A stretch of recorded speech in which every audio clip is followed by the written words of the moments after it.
And Steve's not here.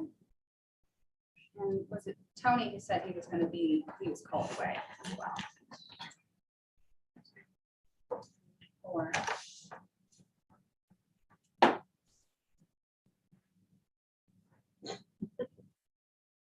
okay, that's fine.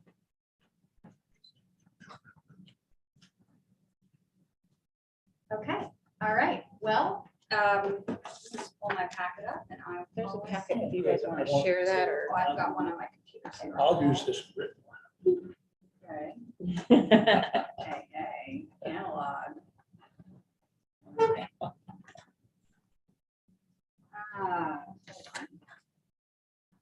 All right, well, I'll go ahead and call us to order regardless, and we'll begin with citizens to be heard. Is there anybody here to make a comment about anything on our agenda? See none. All right, so we will move on to, I've got the wrong packet open in front of me, but we will move on to ex parte communications and disclosures. No, I'm just trying to multitask and I can't think. And I'm putting it up right now. Thank you, Obi. No public hearings, so we'll move on to approval of the minutes from the last meeting, the date of which I can't remember because I don't have my packet in front of me. Approval of meeting minutes from June 27th. That's right. Any comments? Motion to approve. Motion. Second. All right, motion by McKetta, second by OB to approve the June 27 minutes. Any further discussion? Seeing none, I'll call the vote. All in favor of approval, raise your hand or say aye. Aaron? Yeah, I. Okay, that is unanimous. 5 in favor and 2 absent. Wonderful. I'm so close. Oh, there it is. I got it. Did have it. All right, county commission update. Okay, so our meeting one was only like 22 minutes long. That was amazing. It was amazing. Yeah. So that was really exciting. So there was not much going on, but I've never had that. It was really crazy. So just really quick, we did an approval of tax rates for the upcoming tax year, and basically they're identical.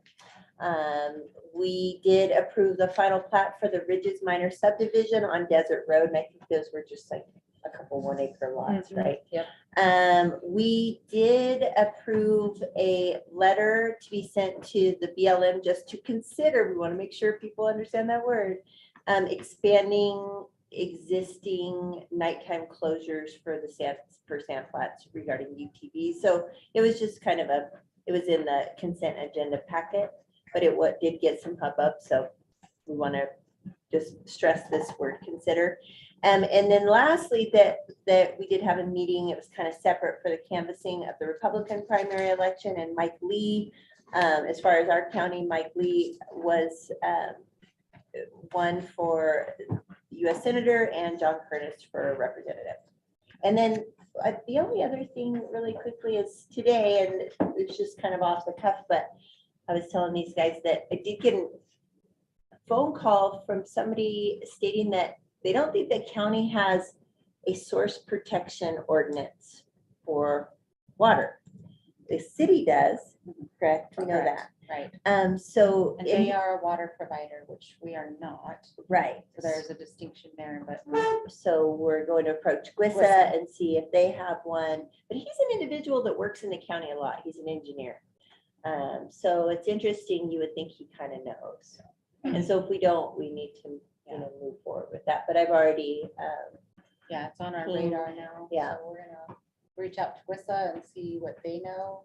If right. there's been any efforts of that in the past for them, or if the county can actually do something like that. Well, what brought this forth is he is working with the developers, or they're attempting, they want him to work with them. He is not, the developers up on Steel Bender, to do basically a study stating that their development, won't have impacts on the aquifer / springs there. So he said it would help us a lot to just have an ordinance in place. We don't. But I would think he would know, so it's interesting. It is interesting. Yeah. We'll definitely look into to it. Yeah. That's it. I had emailed Lisa and Trish, I'll just interject this side conversation, asking about if the county has an opinion around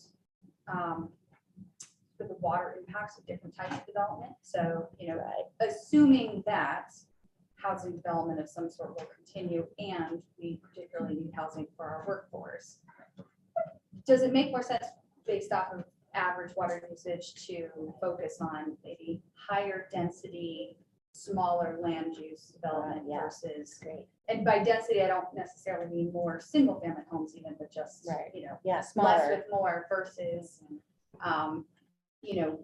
larger lot or single family lots, but potentially with some, development stipulation around, xeric or native landscaping. Because I don't know. So Yeah. anyway, I just thought. I everyone should know. wonder Yeah.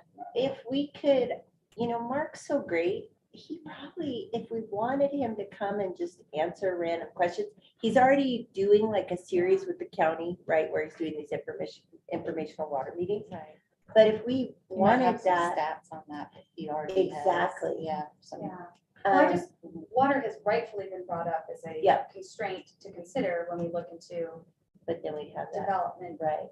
plans. And I would personally feel comfortable going into the conversations like that with just a standard that the county aligns around versus having to ad hoc figure it out with each application or each plan. Do you want me to see if he'd be interested and then we just say, we're only gonna, we're gonna talk to him for 20 minutes or half it, whatever. Your thoughts? Yeah. I think He's it'd so be worthwhile. He is very good. He's and very he good. Talks a lot at the mock meetings. I do Yeah. know that one time there were some figures on, for instance, hotel rooms. Right, And of course, not very surprising, it's much less than a single family home, so I'm gonna guess Right. apartments per Right. unit don't use a lot of, or per person Right. don't use Right. a Right. lot of, as much water. yeah, And I would love to have him come and also just to make good use of his time and our time. Okay. I would love to frame the request around if he has specific data around trade-offs or even specifics about, yeah, metrics themselves. right. Well, maybe I'll start the email and I'll get you in on it and then, You'll be into. 'cause okay, there's a yeah. lot more And about then this. we can just solidify when and what we want him to address. Do you want to just take that? Do you want to just take that, work out with Mark? what you think Sure. is Okay, best? so I'll email you when I email Mark. That's great, Okay. yeah. Thank you. For some reason, 0.45 acre feet a year Yep. sits in my mind about what they consider, what is it, a That's what I was thinking. standard It's unit like or a something. 0.4, 0.45, Well, right? and I'd love That's to right. know, we're now looking at That's- potential ADUs, we're looking at, Uh-huh, like, what is the water use of adding ADUs Yep. versus adding it's great. different housing types or even, Yep. tiny homes, RVs, just if Yeah. if we had a baseline to kind of Yeah, use as okay. assumptions. Now, I Yeah. know we already had our citizens to be heard, but since we're only a few minutes in, Crystal, I saw that you joined. Were you here to listen in or did you want to make a comment? There's no need to come off mute if you're just listening in, but if you did want to make a comment, now's your opportunity. Just listening, fantastic. All right, so cool. Well, thank you very much. You're welcome. Just wanted to get Yeah. that out of email threads and into. Yeah, that's great. All right, I think that takes us to staff updates. Jenna, would you mind sharing the screen? I have the agenda up there.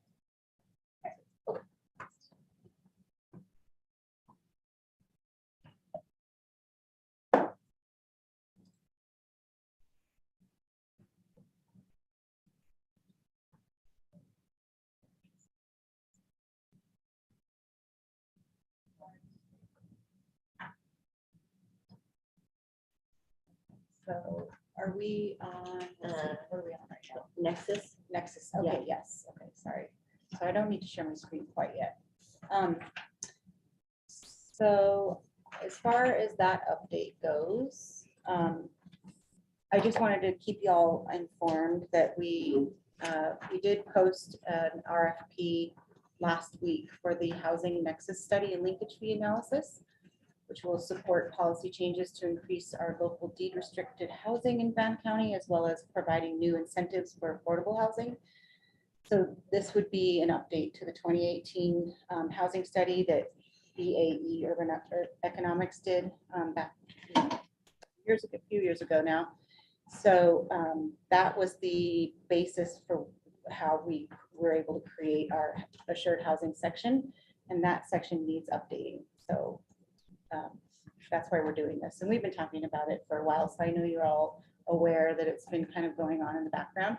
But we finally had gotten consensus from everybody on that was kind of involved through the admin's office and the attorney as far as the scope of work for that. And so, yeah, the RFP is up now and it will be open until for bids until July 22nd. So it's kind of a quick time frame, but the reason for that is that the Economic Development Department has rural county grant funds that they would like to contribute to the study. And those funds are actually going to expire at the end of this month if they don't use them. They're trying to get an extension from that granting agency, but we're not really sure yet. So we're at this point, we are keeping it at a pretty tight timeline. So the award would be approved at the August 2nd commission meeting. So we'd be able to decide which firm we would going with by that time, which is it's very rushed, unfortunately, but we'll see. We might be able to extend that out if they can get permission to use the grant funds beyond that time. So that's exciting. That's going forward. And then let's see, as far as the next item we have on the agenda is for staff updates is tomorrow we are meeting with the city planning staff, and we're going to be talking about the idea that we all had about putting together a working group with the planning staff from the city and the county, as well as some members of the planning commission. And so I wanted to check with you to see if that is still something like how we want to set it up as far as having staff and then some planning commission members in that working group, and maybe kind of get some ideas for how often we should meet. And, you know, in general, just kind of, we want to still go forward with this. I think what we had discussed was for the first meeting, doing me and OB and Kaya and Jesso, the staff, just to kind of like Figure touch it base out. and figure it out. Yeah. And then ideally appoint Yeah. a committee of people who wanted to commit to that. Okay. And bring back to the. And so I originally had reached out to Kaya and Corey, and when I got response from them, it was they basically, I think for whatever reason, they wanted to just have the staff people, our staff, meet with them, with their staff first, and kind of get an idea of what we're getting after, what we want to do. And then, yeah, I guess we could have that as the next meeting with Kaya. And Yeah, I think just, there's so much we could cover. yeah, And I would just say, if we got alignment around priorities that the two bodies wanted to focus on together, or priority, even if maybe it's just one, mhm. it would give us a better understanding, going back to the groups and see who's interested in those areas. and Oh, wanted to gotcha. commit. So Yeah. let's, I don't know, does that sound, that was my recollection. Mhm. Yeah, I think that's roughly. And Emily, if you would want to attend that meeting tomorrow, I don't know, but it's kind of last minute. But, Let me look at my cinder block wall. or I could just inform Corey and the staff there that that's what we want to do, is the next meeting, we'd like to have the representative from the planning commission, or their chair, right? Yeah, I don't know that I need to be the one who attends. I think if Yeah. staff, well, I Well, just. just to be able to talk about the priorities, like you're saying, identify the priorities, and then we can come back to our planning commissions and select the representatives. What I do know from talking to Kaya, just in passing in general, this is not trying to bring her words into the meeting, is that the city is watching some of the things we're doing related to youth. Well, they already are ahead of us in ADUs, but related Right. to new housing types, Mhm. potentially camp parks for employers, workforce definitions, and so on.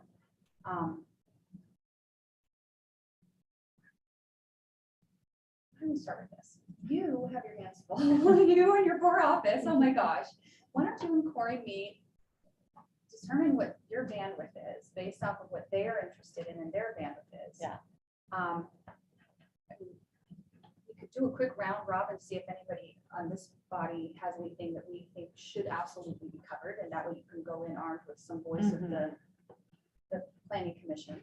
And then why don't you maybe report back to us, and then OB and I can follow up with Kaya and Jessica. Yeah. Jessica's still vice chair. isn't she? I can't remember, but yeah, that sounds good. But that way we kind of go in with a sense of what staff's capacity is and priorities of both groups, and then come back and whittle that down, and then Yeah. maybe do the meeting of the chair, co-chair, and then go from there. Okay, Because what I don't want to do, like the last time, it's wonderful to spend time, but I don't know Yeah. how productive it was bringing both full bodies. I agree with that. Yeah, I think if we do the joint planning commission meetings, maybe that happens once or twice a year, just to kind of get all together and report back. But I think as far as getting stuff done, it's probably more productive to have some representatives from the group, from each group. Why don't we do a quick round robin? Nick, Hedda, if you want to start, and then we'll hit Aaron and come back around. Only if you have anything that you're like, hey, based off what we've been talking about and my exposure to the city, like, is there anything you would want staff to go in focused on? And if there's not, that's fine too. Off the top of my head, Sorry. I think we've drilled pretty well into the priorities, so I think that's okay. There's some definite obvious ones on the table. Right. Yeah, yeah. Right. I'll just give everyone a chance to weigh in if they want to. Okay, obvious one on the table, I'm still interested in not just the overnight accommodation build out, but all the other subdivision build outs. Okay. Definitely. Yeah. Oh, yeah, that's a good one, Rick. Where the city's at, because they got plenty on their plate to everything, water flows uphill, wastewater flows downhill. Downhill too. So, yeah, interested, all that good stuff. Yeah, that's good. That's a good one. Aaron, I hope you've been able to follow the conversation. The topic is with staff, meeting with city planning staff. If there's anything that you absolutely would like to see us cover, now's the opportunity to add your voice. Yeah, I just see that when we do things like, the high density overlays and stuff, we're creating new markets and make sure that we're just congruent with, I guess, the vision of how we want the valley to develop. So it's not like a donut hole or, I don't know. That's kind of my thing is like, what are your guys' ideas for densities and transportation corridors? I'd be willing to attend tomorrow. I've got the afternoon. I could take the afternoon off, but that's my 2 cents. That's a good call out as well. Yeah. Just the congruence. And transportation, obviously, we've got our unified transportation master plan, but I wonder what their ideas are as far as like density, future land use stuff. And wise, yeah. I might just add that they, I would have said tiny homes, et cetera, but it sounds like that's going to be covered with this. I'm very interested in the density issue and how much density they're willing to take. And sometime we have to sit down with them probably and say, gee, is the idea to have a dense metropolitan core Yeah. rather than spread out across, we'll say Spanish Valley, but of course the county. Because I waver, I hate to say we're gonna put the density in the city limits. Of course, we won't, those city limits will expand, but there are certain valuable things in doing that and not just Right. covering the whole county. And the trade-off to that Let's- is in passing, as I've heard people allude to, well, yes, we have a lot of, overnight accommodations in the city, but we can put workforce housing in the county, which is another assumption that goes the other way. Yeah. These are all great suggestions. I think the only tactical thing I would add is I would like to get very vigilant about having common definitions wherever possible. Definitions of workforce housing. We've talked about, the city is currently looking at reserving some portion of larger developments for shared housing. Granted, they have economic data to back that up, but it's different from our high density housing overlay number. Why would it be different? We want things like that to be similar. So common indicators, common definitions. I'm just, and go ahead. I just, and maybe, I don't think anybody has already said this, but the deed restrictions, like, you know, they got kind of beat up and where are Where are they they? at with that? Right, Right, because and- it's, I haven't heard for a Right. while. Yeah, that's good. Because we don't want to go through the same thing. If they've already done it and, you know, Yeah, well, there's they're lessons cleaning to it be up and they learned think, right, exactly. from that too. Yeah, Right. I think on the messaging thing. Do I think it's okay they got beat up? No. They didn't do anything, but I just, yeah, what Yeah. can we do that? And how can we help too? Exactly, The more we have a unified stance. exactly, You know, Right. It's not like Yeah. policies stop at Exactly. Creek. right. I get it. I'm just curious, no, that's totally different topic, so. it's great. I'm just curious, I've been going to the planning meetings for, not planning meetings, but the strategic planning meetings that they're doing with that firm. The ones they were doing like a month and a half ago. Yeah, and they're still Oh, yeah. like processing that, I'm gonna do like smaller group stuff, and it's not, I don't think they're planning to have like returns on that study for a month or two or a couple months. I'm not fixing what the timeline is, but within this year. And I'm just curious if there have been talks about them sharing that information with us, or, I mean, I know it's not directly, Right. But like, you know, all affect that us, information is. but it seems like super valid information valuable. for us to at least have access to it, so. Mhm. Would have been cool if we collaborated on that. but- I know, that's one of those things I feel like if we'd had our working group already going, we would have been more in the loop. Yeah, you know, totally. It's always amazing to me when you talk to citizens of the county or the city. People don't think about the boundaries. Boundaries are sort of arbitrary. Yeah. You know, they come to So me true. complaining about what's happening in the city, and then they Mhm. say, oh, you're on, county planning commission. Here's what I'd like to see happen at Fort East. And I'm like, okay, cool. You Yeah. should email someone. But we can- But it's a real, issue and also opportunity that we have these sort of two bodies operating in somewhat of a tandem, but how can we be more of a circle and less of a Venn diagram? Especially when it comes to planning recommendations, obviously the legislative bodies are gonna do their thing, but I think we have the opportunity as recommending bodies to become a little bit more aligned to each other, ideally. Okay. Well, we Great. just gave you a long list. That's, I'm no, that's sorry, but awesome. No, that's these are helpful. things that I've probably had on a list before, but it's nice to have them again confirmed, so. It would be so Perfect. wonderful to just pick one of those to focus on. Is Right. like staff is going to work around them, but like, what is the Mhm. thing that we could use as a sort of North Star Right. potential? Okay. Anything else on this topic anyone wants to bring up? Is everyone comfortable with that approach of staff meeting, then the chairs just sort of like getting on the same page, and then, or chair, co-chair, and then going from there? All right. Great, thank you. Okay, so we are on to, okay, yeah, long-term camp park discussion. Oh, and I do have to say, the last item there, the land use descriptions, I did not get a chance to put that together in time for this meeting. So I'm gonna ask if we can table that for the next meeting, and hopefully it will be in alignment with having the future land use maps anyway. I find that every time I look at those land use descriptions, I want to see the maps. So Yeah. it's kind of hard to make much progress if we don't have that.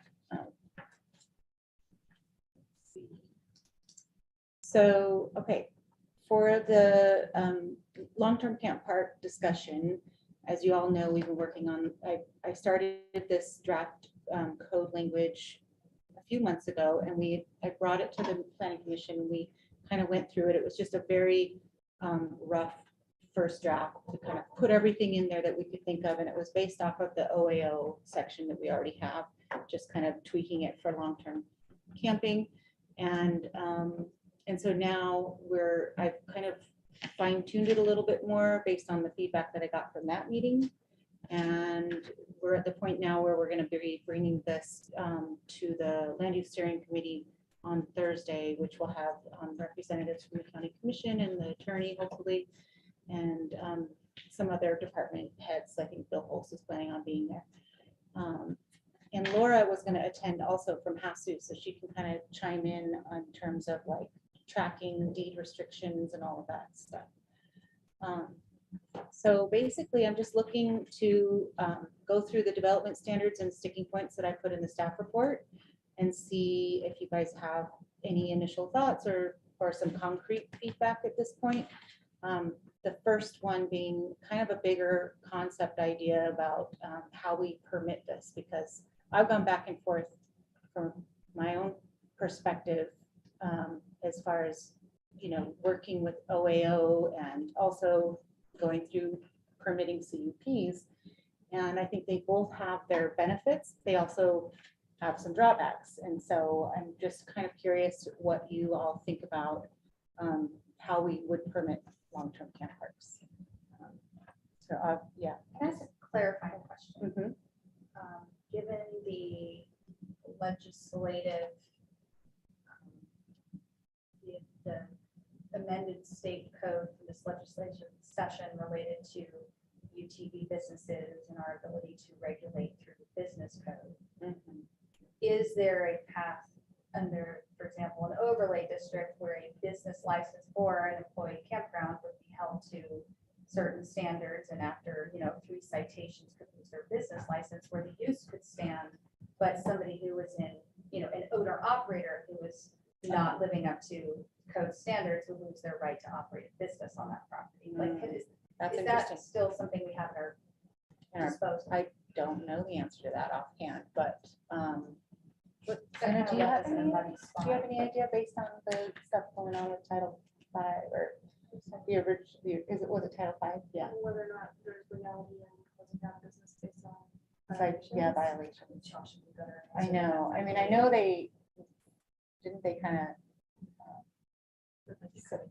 send us back saying we can't do that, and now that's why we're revising. We're not supposed to be connected. Yeah, so I would, it's something to look into though. I could ask their attorney. Sure. Thought. Because that is the thing with the overlay district is, once it's there, you're not really going to be taking it away. Like, once we approve it, it's a zone, and then it's entitled and It is the case, let's see, but it's long-term memory though. For instance, the hotels, they're in the overlay zone. When they want to remodel, et cetera, there are rules about can they expand or not. And, so I think there's a whole set of rules. Wouldn't those rules kind of take care of some of? Sure, and we could, and that is the nice part of an overlay district, is you can build into those districts good regulations and rules, and that's where you go into the development agreement with the developer or the property owner. So I kind of lean toward, just first off, the overlay, because I like that legislative Right. authority. What is the worry about what they might do later on? It's been brought up by a few folks, and and when I hear these concerns, I just want to take them. And I think it's just like, if you end up having bad actors in some way, but I think if you set it up really in a robust, regulatory way, then I think you can avoid that. Benefit of the CUP is that when people think about concerns about density, it's that initial bite that scares people. This is gonna change my neighborhood. This is gonna have an impact. But once it's there, they're neighbors, they're members of the community. They might live a little differently than you do, but Right. they're neighbors. And I think a CUP sort of removes it brings them into the community. It makes them a use that, it has standards, but it's not like every single one has to be a battle about.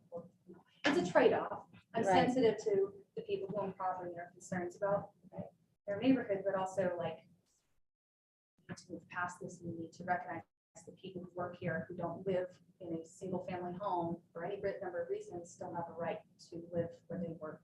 And it's a trade-off, but I would. Anyway, hold on, I'm sorry.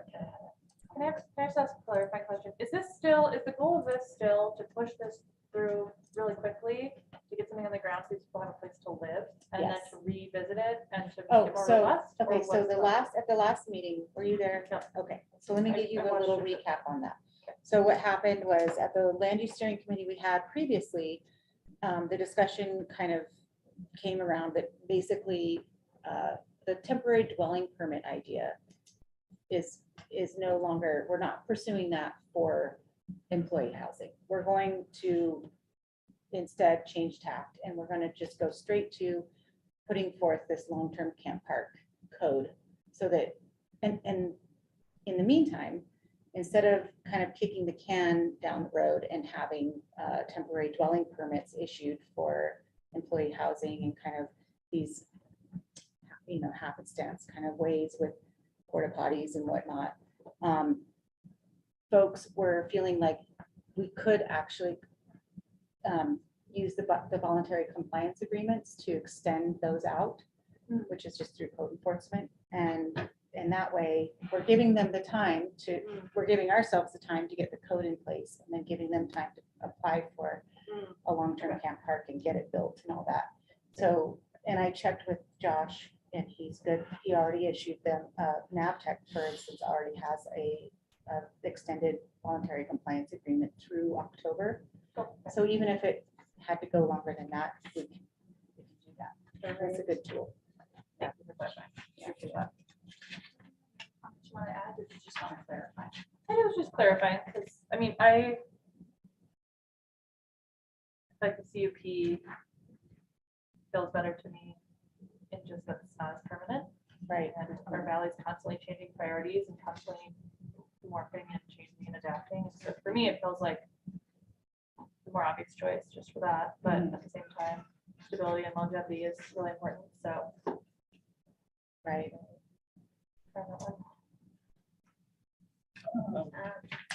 There is that wonderful sentence down at the bottom that they can be monitored because the issue used to be that CUPs, if you met the requirements, they're permitted uses.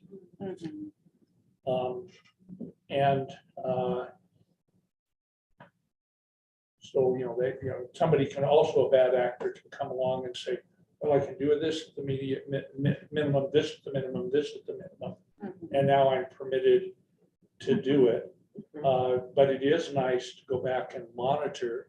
But what if they're doing it at the minimum, which is all they're required to do?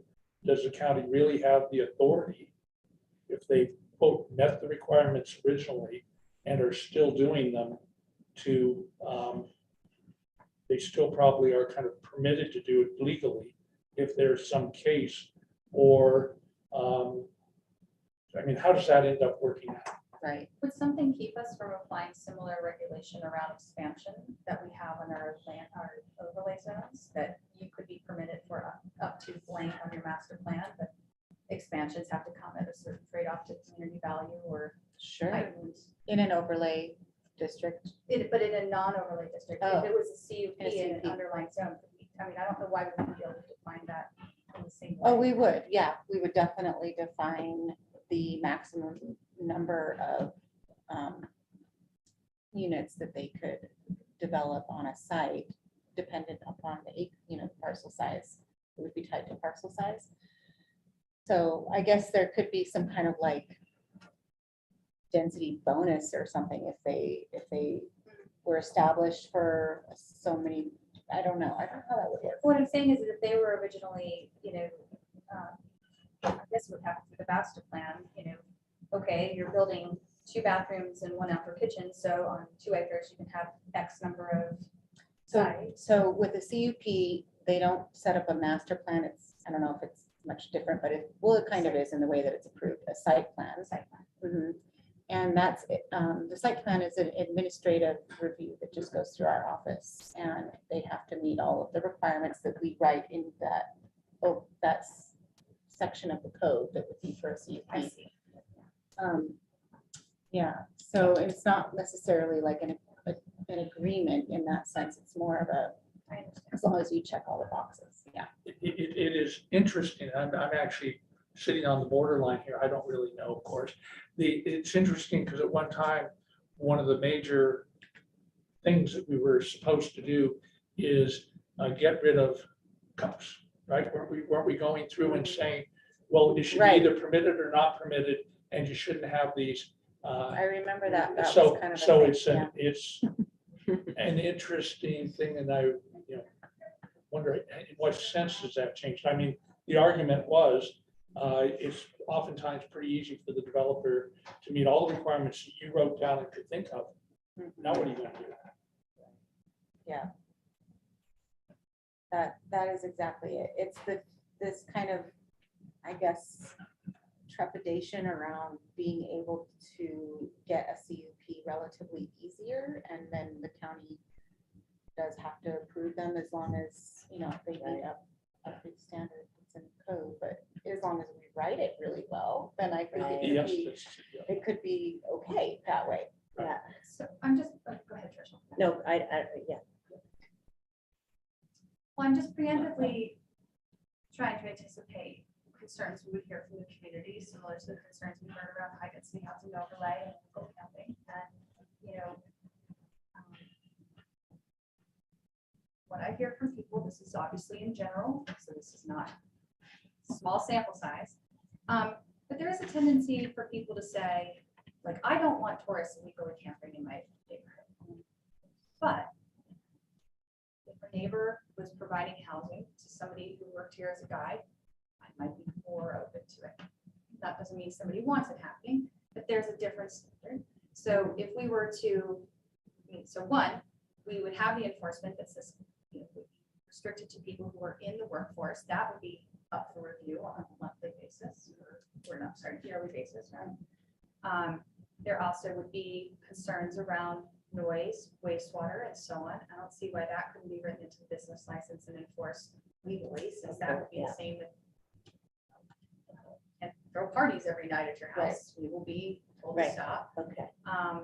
Parking, right? Yeah. Well, same thing, parking requirements. If you as a business operator can't, parking is overflowing, being a nuisance to the neighborhood. Like all of these things exist in our business. Absolutely. I guess I'm a little, the situations winter sort of muddied the waters in terms of how we're supposed to interpret our state code, but those all seem like they're parallels to other, like I can't think of other concerns that would come up, that wouldn't come up naturally with Right. any type of.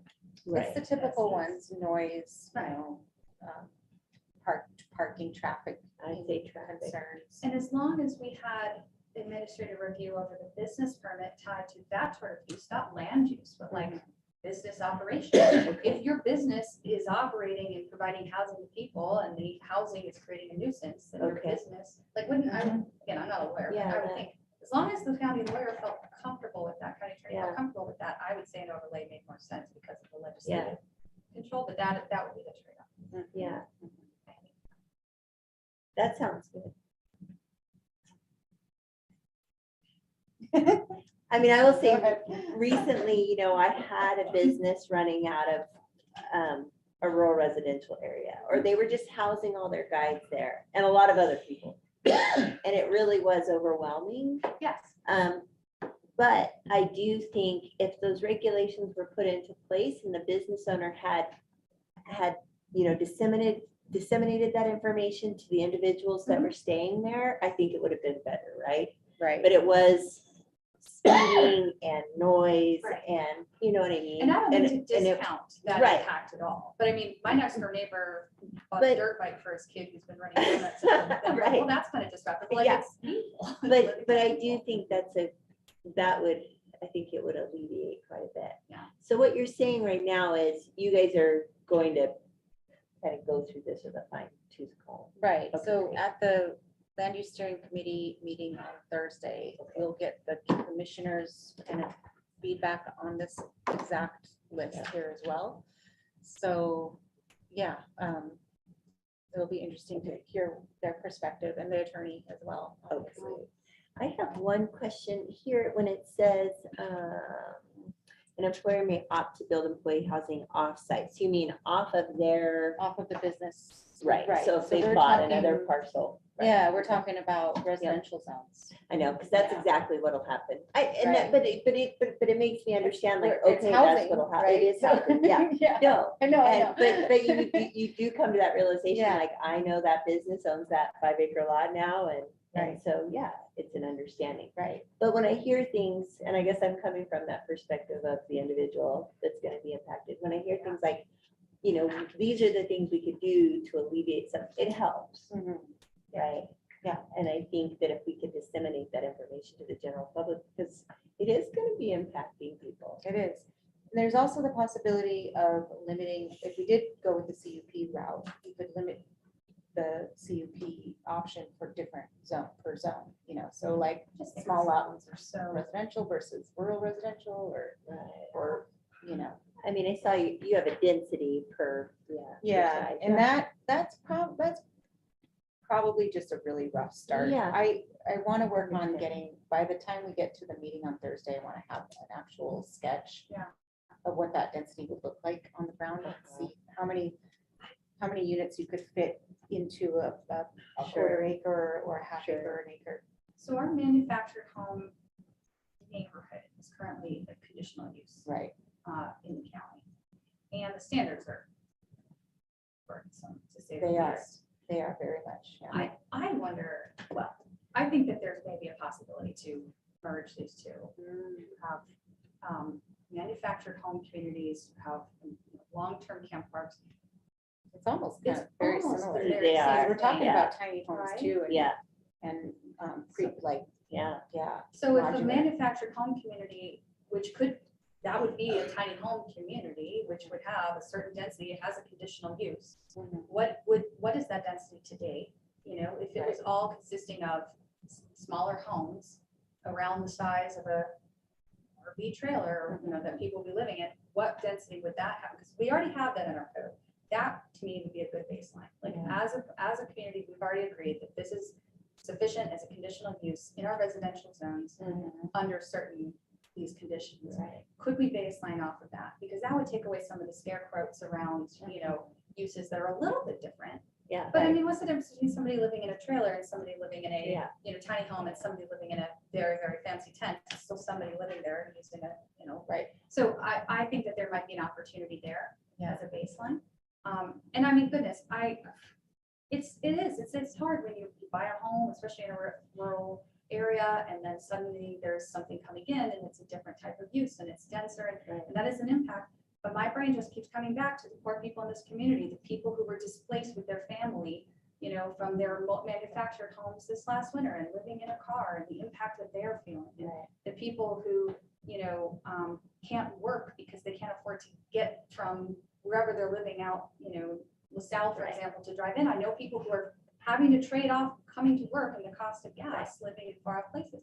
They're being impacted. And I guess a lot of times the conversation about impact centers on the people who own property. And I think that's important, but I also want to center it on the lived experience of the people who haven't had that opportunity in our community, but participate as members of our workforce in our community. And it's a trade-off. And I get that. Their voices I are just think I wonder, like, I could see in some of your guys' definitions to somehow maintain the integrity of that zone. So meaning I live in rural residential. So this idea, like here, when you put a certain amount of trees, like, Mhm. does that make sense? Like you Yeah. want to maintain that rural feel. Right, I don't want to live next to a KOA, right, or I would move out on 191. yeah. But can you maintain that rural feel by just putting a few stipulations? Like, yeah, they have to have X amount, you know, a few trees, X amount of, like, I've seen you've produced quite a few little concept Mhm. pictures, maps, like Yeah, that are great. And Yeah. so just encouraging, I don't know if that makes some sense. oh, it does, I for think it's a sure. great 'Cause I- call out. I mean, don't 'cause know. You're in Does that make rural, sense? rural residential, like it's definitely has its character and Right. putting a high density, I mean, essentially, this is what it would be. It's a Sure. high density development in Sure, rural sure, residential. sure. So you kind of have to think, okay, is that What would is that that look what we're like? doing? Right. And how, you know, Right. how does that impact the character and all of that? So Well, that's why I say think you the- could think about maybe, going back to the idea of limiting the CUP option for this so that it's only in SLR and LLR. And maybe even range grazing for that matter. 'cause I that's- mean, I'm not opposed to it. I'm just thinking like, how can you, meld them somehow? And I like these Maybe the ideas, some of density these, would go down a little bit. right. Yeah. Yeah, that's true. I guess you could vary Still it have- per zone, but, I like the idea of like, okay, you're gonna, require a little bit of shade for, I mean, Yeah, for it's basic, some basic things, which is also for their quality of life. Yes, Anyway, exactly. Our manufactured home communities are conditional in the small lot residential and highway commercial zones, and that's it, which is That's it. surprising to me, Yeah. actually. uh, I don't So, think. but I do like the idea of the I don't think so. density varying by underlying zone. Mhm. Or as we look to the zoning maps, which I know we'll be reviewing, that's more around placement and, land use context and Mhm. that might be the place to start to think about that, but like some of the standards in here, so our current maximum density is 8 dwelling units per gross acre, which that's I what- think yeah. that's, I would like to, well, personally, I'd like to see it based off of the square footage of the unit, because, I think that's thinking 3-bedroom mining trailers and not what's That's a good actually point, happening in the yeah. manufacturing. There's a lot of innovation Yeah, happening. yeah, yeah. But, they've got setbacks, minimum of 16 feet between homes in manufactured home communities. Every service building in a manufactured home community shall be at least 25 feet from the boundary of any other property in any residential or office zoning district, so that would keep Yeah. communal kitchens away from. So I fully agree, everything you're saying, Trish, and I think, what I would like to see us do is find a balance between respecting the character of our residential neighborhoods and residential areas, but also recognizing that there's a point to which it can overly burden the people who don't have access to those protections in our community.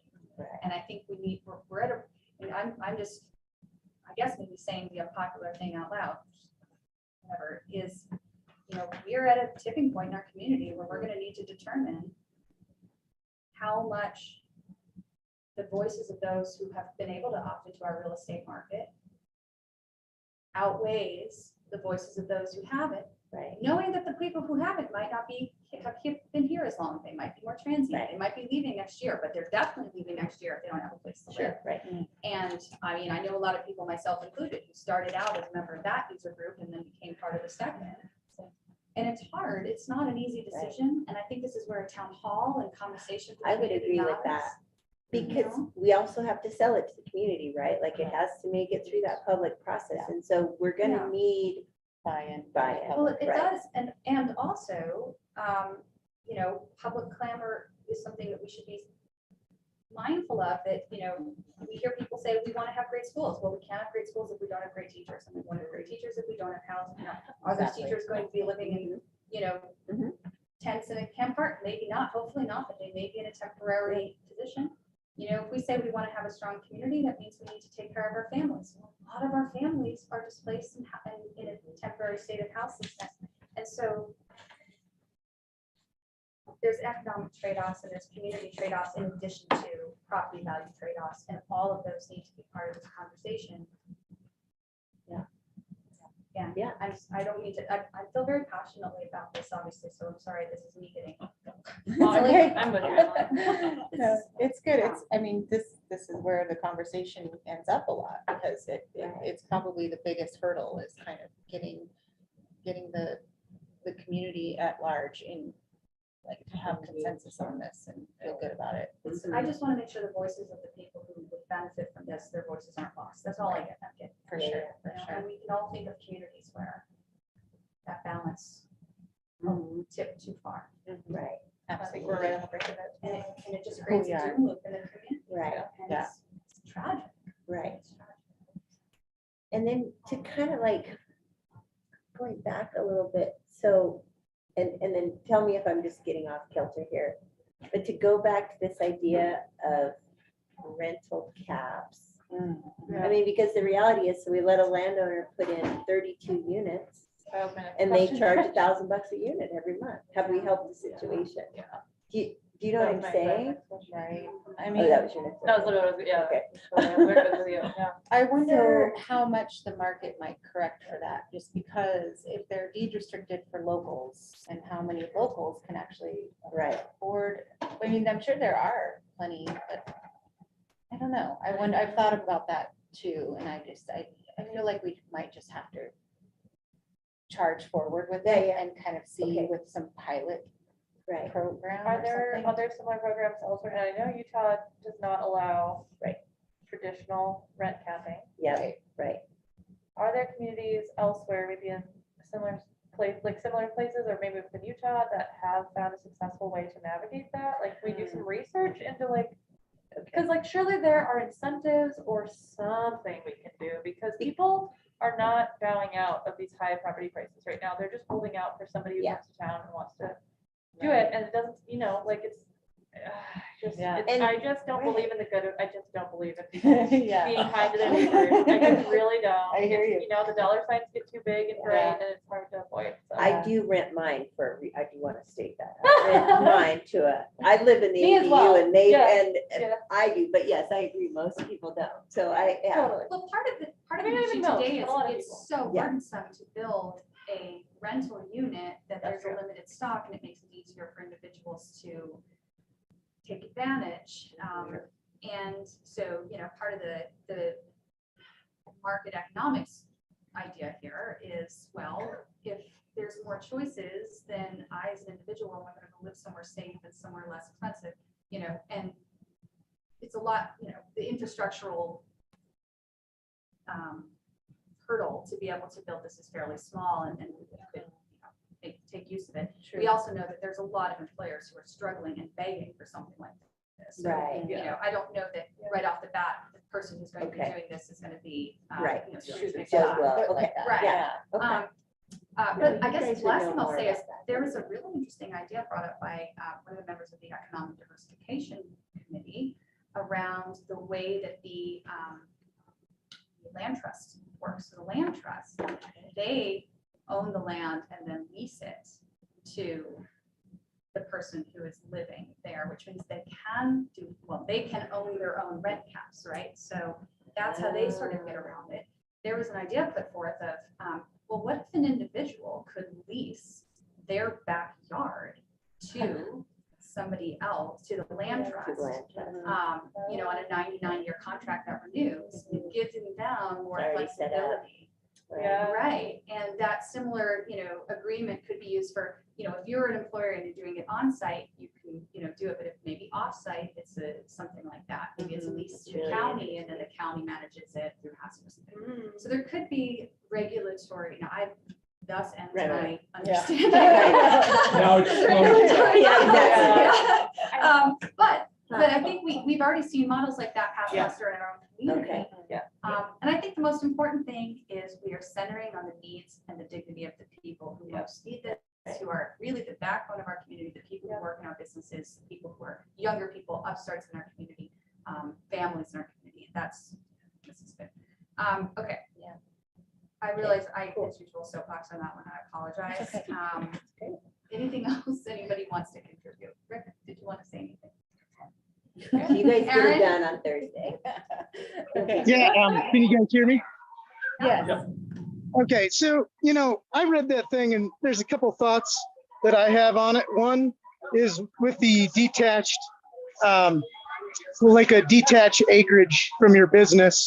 Like, are we only allowing business owners to use their land like this? Because then I'm like, well, okay. Because I think that's important because, okay, take for example, if we want to do things more small scale, kind of like I think Emily pointed on, yeah, I think everybody would be cool with like, hey, maybe my neighbor has like, some person that works here for a while, but then, not 32 units in my backyard all the way. Like, I think there's definitely people are on edge about higher and higher densities being moved in, like they're very leery of that. And it's like what happens if you had a house on an acre and you wanted to put, an additional hookup to it? would they be allowed to do that? And it's like, yeah, that could provide housing and still maybe help somebody pay their mortgage. I just see kind of this language being centered around like business focused instead of like maybe people that lived here and they could like make some money out of their backyard focused. And then another thing I kind of was thinking on was, with the conditional use permit, I think the administrative thing, I just have a feeling that whatever you can like stop this program, like if you make it a zoning thing, then it's forever. But if we do a trial run and it's like, oh yeah, hey, this kind of works. Or then like, oh my God, this is flooded through things. We're not going to do any more of these permits. What's there is there. We can cut that program off. I don't know. That's my 2 cents on it. So. Thank you, Erin. Yeah. Oh, go ahead. Only thing I wanted to add, because I realized I lost this context, in the conversation about potentially allowing folks to lease their backyard to something like the land use. Building an ADU on average costs somewhere between $100,000 and $150,000. The land trusts and other groups would have the means to be able to more efficiently or quickly use that for housing purposes. So if your goal was, I would like to take my land or I would be able to afford a house in Grant County if I could lease half of this lot and use it as a rental unit, and I could therefore take advantage of the equity of my property to lease it to the land trust. And then they could, so it just would take the burden, because that's the thing I think If we could funnel it through the land trust. I think the land that trust would would be really really curb a lot of the. And I know Yeah. Caitlin has expressed too that I asked specifically in our last housing meeting if she feels like the land trust could do more and has the capacity to do more. And besides, because they're just focused on a road crossing right now, but she said absolutely. Right, well, not They everything's would rolling want to for do that. more. They could even hire more staff, but Cool. I think it's such an amazing tool to have a land trust, and I'm so excited that we have that, and we should really be thinking about ways we can use it more. And the other thing about the land trust is that they can apply for grants and get all kinds of funding to build the housing, to actually do the construction too. Yes. So Exactly. Well, and I don't see a world where, suddenly our fourth of our community is like, I want to live in a tent in a workforce camp. That's not, this is a Band-Aid, but I think by combining it with the way we look at manufactured communities, we just get a more balanced housing stock and more flexibility of landowners to be able to develop to meet the needs of the market, for individuals to find more options that fit their needs and requirements, and for individual homeowners to potentially contribute to adding more housing to the market, make a little money off of their home, and diffuse density without the risk of tipping into net rentals, which becomes an enforcement issue. It also takes all the load off of them as individuals to monitor and run and administrate all of that. Right. It's a huge opportunity. Yes. And so just to kind of put a cap on it, from my perspective, it's not to discount the concerns of people who live and own property and say, no, I'm concerned about what's going to happen. I don't want a giant development coming in next door to me. That's completely reasonable, and I respect that 100%. How can we create more options in a way that disperses it across the county, that gives more options and more opportunity without creating really, really big impacts for 5 or 6 little areas in the county, and then everybody else doesn't feel it, doesn't recognize the impact. So I think there's a really nice opportunity there as well. Yeah. Okay. So land use steering committee, Makeda, you'll be there. You'll be there first? Well, I think we had you and Makeda as our 2 planning Oh. commission representatives for this one. Yeah, Okay. and we can always change that up. So We it'd can be definitely great to have change OB that on a future. There's a very, I did just a quick question on number 3 on this. All site stuff for utilities, including water and sewer, blah, blah, blah, blah. Then kind of this funny thing on option B, Can we allow? composting toilets instead of sewers. Yeah. You also have the problem of wastewater from sinks.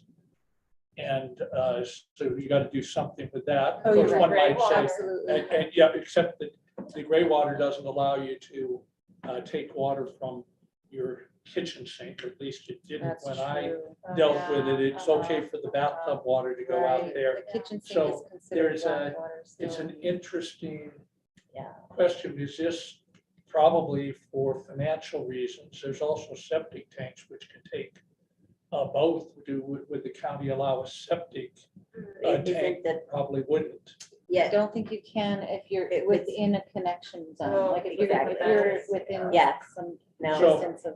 I'd be, And then you need, I I'd be think it's wary a then of not having 0.4. people hooked up to sewers. Most Yeah. areas Yeah. would be in such areas, except probably way far out. Yeah, yeah, because, We've had this kind of on and off idea about the composting toilets, and I think, I want to say Orion said that even if you had a composting toilet, you would still be required by their standards to connect to sewer, even if you didn't use it. So then the one idea that I haven't brought up to Dana yet, but I will, hopefully she'll be there this Thursday, is would she consider if there was like a minimized usage of their sewer, because they had a composting toilet to kind of offset that use, would they be able to get like a discount on the impact fee or something like that? I don't know.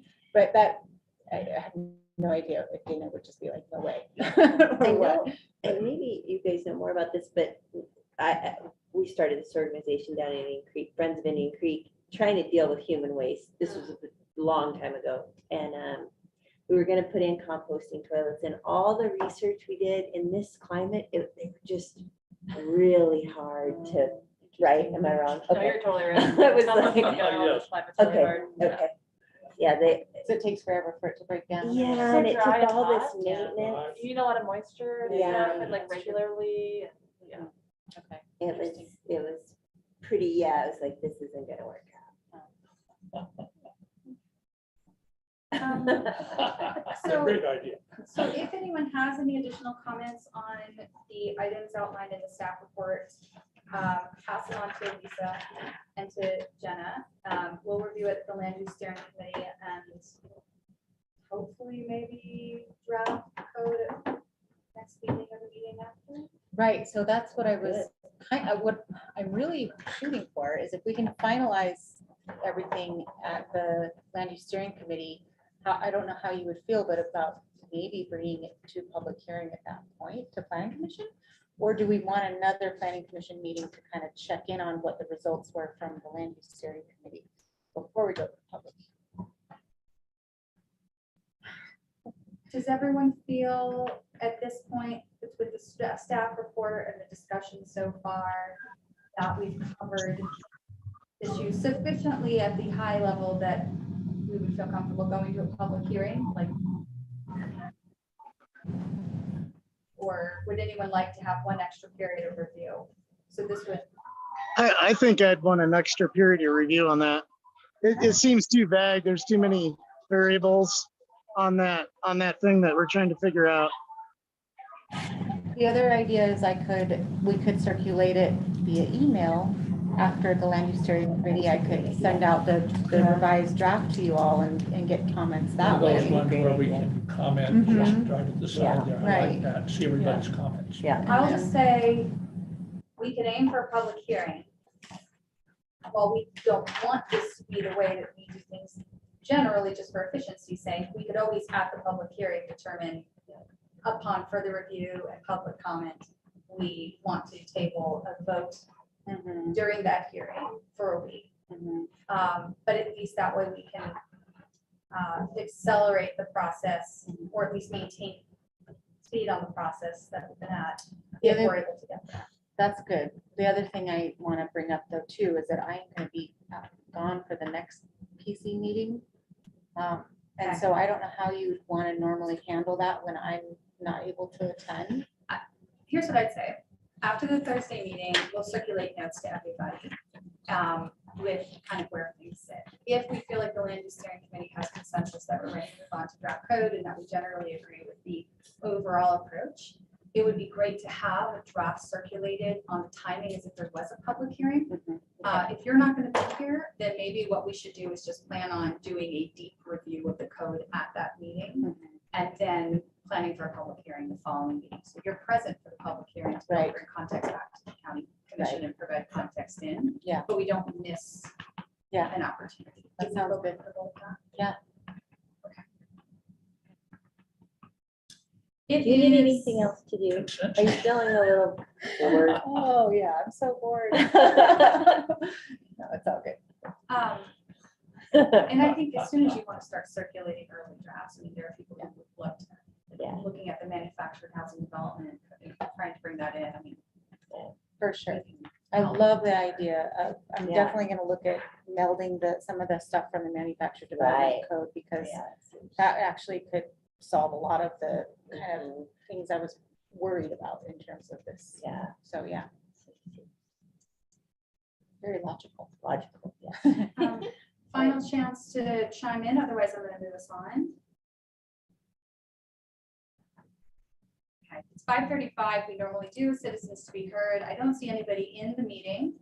But if you're on YouTube and you're hoping to call in and make a comment, you're welcome to join now. And if we see you pop in, we'll come back to you. Otherwise, we will move on. We're going to come back to future land use descriptions, future land use draft maps for review. So future considerations is where we're at. I know Aaron had a few things he wanted to raise, but first, is there anything on these staff considerations you wanted to touch on? Just that I spoke with the consultant again, they're actually short-staffed now all of a sudden, so they've been kind of behind on getting us our maps on the original timeline that we had. So they're promising by next week, so we'll see again, but hopefully those will be at our next planning commission meeting when I'm there. And so along with that, I'll bring the updated land use descriptions, and kind of, we'll have a workshop on Not their next meeting. the meeting after. It would have to be, yeah, I think, yeah, unless you guys want to talk about it. I don't know. We could play it by ear. And the other thing that I think is going to be pertinent, that's going to come out of talking about the maps and the land use descriptions, is that we're going to start to have a discussion, or need to have a discussion on our current zoning districts and how they currently do not align perfectly with our future land use designations that we're proposing. For example, we have in the future land use designation for neighborhood commercial mixed use. Right now, we have a zone district for neighborhood commercial, but it does not allow residential development except for above story, which is typically mixed use. So you would have the second story residential, but I think you could think of mixed use as being a little bit more flexible than that. So, and then of course in highway commercial, that we have a lot of issues in terms of, we don't currently allow general retail in highway commercial for some reason. But we do allow 18 residential It units. only makes Whoa, sense. what? Oh my So that Yeah, really makes doesn't sense. align with what our future land use designation would be for highway commercial. I think that would be huge to start talking about that and how we can tweak that Wow. to fit, what we want to see there in the future, because that's what this is all about. So this I'm is glad our I'm not the only opportunity. one whose face always shows what, like. Struggle. You guys were all the same way, like, what are you talking about? Yeah. I guess it's some past Yes. council that wanted to keep commercial close to the city center, retail. to the city center. Right, right, Yeah, right. yeah. That Not was- spreading Gotcha. along the Yeah. highway. Potentially it was due to highway access. Oh, because Well, of that's UDOT another good point. having a lot of. That's a good access point. points, That's a good point. But Yeah, we okay. have to start thinking too about the fact that, well, hopefully we will have those frontage roads Right. that will be impacting that. So, yeah. So there's definitely, when you think about, when I start thinking about those land use designations and looking at the future land use maps that they're going to be providing, it really triggers all of these kind of things too in our current zoning district. So, I think we need clarification about how we intend to reference or apply future land use designations against the current zoning map as we look at land use code updates that are substantive, such as potentially looking at density gradation Yes. based off of underlying zone. absolutely. What happens when we have a conflict between those two maps? How do we interpret that?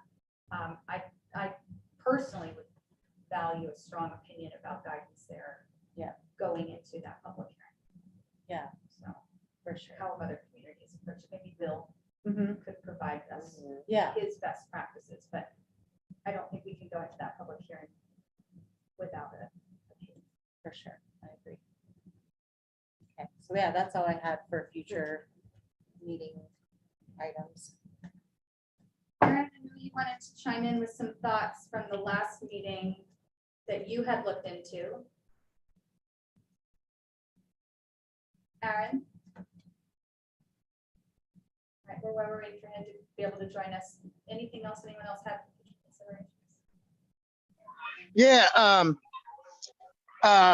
yeah, I did actually hold on a second. It's hard to hear.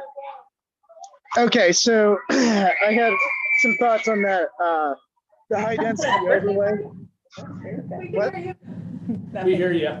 Oh, okay. Can you hear me now? Yes. Okay, so, I called like the Veil and Deed program. I'm not totally clear why we were looking at that high density overlay. I just was like curious on other programs that we had like modeled ours after. And 2 points that those directors kind of pointed out was like, one was like, if you do any of these high density overlays, make sure people can get loans like that from banks that fit that description. That was one of their biggest hangups, getting people in these units. Were like, man, these aren't FHA approved houses to get loans in. And the second one was their comment on institutional buying of these units were that by placing placing restrictions on how long these units were owned for, slowed down the institutional lending on it.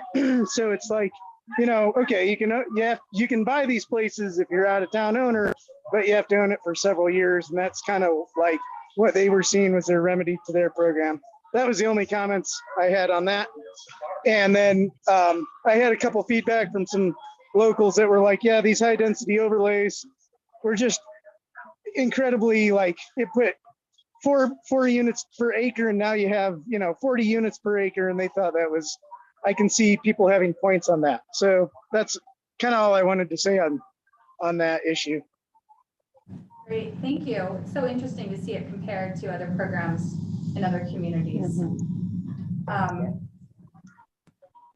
Well, good. All right. Stop myself while I'm ahead. I have more thoughts there, but for another day. Anyone else have any remaining comments for future considerations? Okay. Well, with that, that brings us to the end of our agenda, and there's a motion to adjourn. We'll call it. I move that we adjourn. Okay. Is there a second? Seconded by McKenna. All in favor? And Aye. yay, that is Oh, I don't. unanimous. Thank you all.